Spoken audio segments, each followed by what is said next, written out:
我和萧美琴已经正式登记参选中华民国第16任总统、副总统。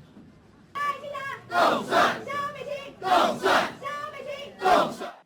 他要求公布的时间要在他完成 APEC 相关的工作之后再来宣布。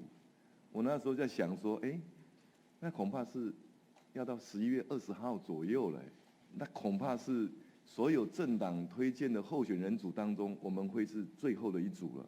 结果没想到，我们还是第1名呢。今天已经开始登记了，我们还是第1名。我是萧美琴，我回来了。为着咱的国家，我会流泪。